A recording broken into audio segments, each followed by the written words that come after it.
today's review, our first official review on this channel, is going to be of a comic book, not a toy.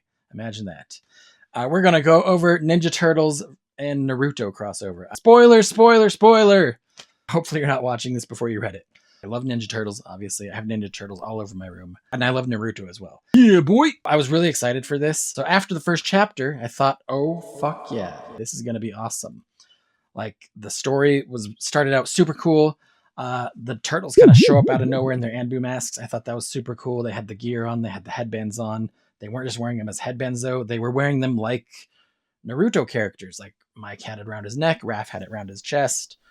Leo and Don had, I think it was on their heads.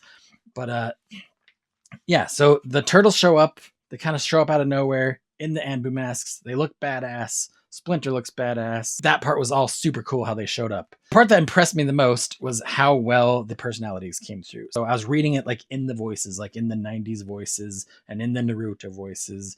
Personalities really did come through, even though it was just the little blurbs. So shout out to the writer. I think the only one that had sort of an off personality was Sakura. She showed a lot more initiative in this version, in this universe. So she... You know, if you look at his outfit, and Sasuke's in the crew right now. So this is before Sasuke went on the revenge arc and, you know, got all crazy and left the group. And around that time, Sakura was just kind of like a useless crybaby. That's my opinion of her. Sakura didn't really do much of anything until Shippuden. But so in this arc, she showed a lot more initiative than she normally does in most of the other Naruto stuff. So I thought that was cool. That was the only part, as personality-wise, I thought was funky. Near the end of the book, they get paired up and they go off in pairs to like fight the final battle. I thought Kakashi and Leonardo, obviously perfect mix. Kakashi, Leonardo. And then Michelangelo, Naruto, obviously, duh. And then Sakura and Raphael, which I thought was a little weird. I think Raphael would have eaten her alive. So I think that was kind of a weird mix-up. And then Sasuke and Donatello was also another weird mix-up. Like, I think it would have been way cooler if they would have mixed up Raph and Sasuke and had them both, like, rage on somebody and, like, rip them apart. I feel like that would have been cool, but maybe that's for a longer story. I don't know if we're going to get more stories out of this. I'm really hoping we do. It kind of seems like they were just like, let's do a Naruto Turtle crossover. We'll do a quick story. April shows up. She needs a ride. Naruto and crew walk her home. Turtles show up. They go to the city and fight Shredder, and bada bing, bada boom. So if this is all they're doing, I get it. I get why they made it to New York so fast. Well, actually, that's another kind of funky thing they did. They call it Big Apple Village, which was a little weird. I thought that was just like a goofy way to intermix the universes. Like, I think I would have preferred that they do something like Turtles are from the village of the Hidden Mist. Like, Hidden Mist is a big city. You know, it looks like a modern city way more than Konoha.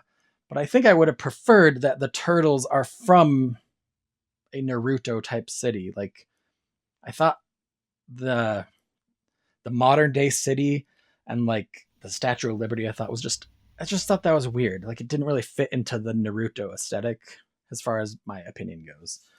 So I think that would have been cooler if like Naruto, or if the Turtles were from the Hidden Mist and Kakashi knew Hamato Yoshi from some Hidden Mist type reputation. So I think that would have been like a cooler way to integrate this.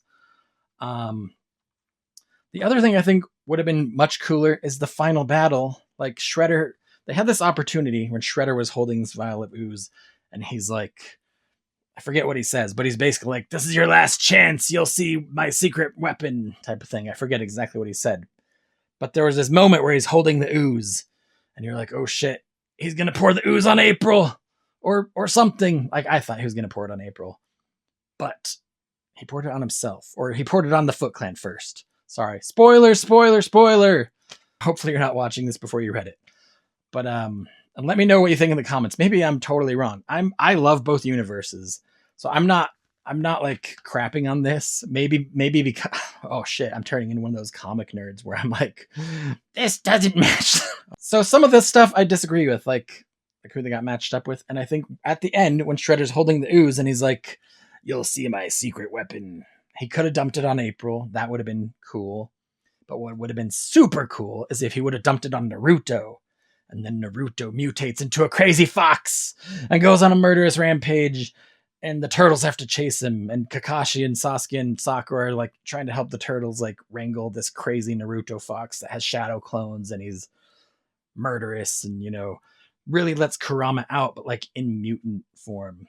And then, you know, Shredder can't handle him either. So Naruto's just kind of like, blah. And maybe Shredder and the turtles team up to like fight Naruto. And then at the end, when Naruto's ready to destroy them all, the will of fire, Naruto's will of fire comes out and saves him. And, you know, maybe he untransforms somehow. Anyways, I thought something like that would have been much cooler. I was kind of like expecting more from the final boss, final fight, final battle, whatever. Like it seems like they only hit Shredder like a couple of times and then Shredder's dead and disintegrates or whatever. I guess they kind of left a cliffhanger by saying like, he turned into ooze. We don't know if he's gone or not. We'll fight him again if he comes back. So I don't know. It was only 4 books. First book was awesome. That's when you get that nostalgia hit and you get the like, oh, this is going to be sweet. And then Naruto gets to go through the city and they're jumping around on the buildings and they see that the turtles can fight. And that was cool. I just think there could have been like, if they were going to expand this and make like a whole series out of this, they could have done some way crazier stuff. So it was a little predictable. They meet the turtles, they go see Shredder, they fight Shredder. The end. A little predictable, not super climactic. I mean, when Shredder turned into the giant like bat thing, I feel like that was a pretty cool Shredder design.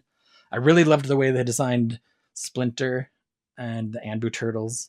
That's my opinion of this. I think it was cool. I love both universes. I was hoping for more. I'm kind of just curious what other people thought of it. That's my opinion of it. I still really liked it. I was just kind of hoping for more.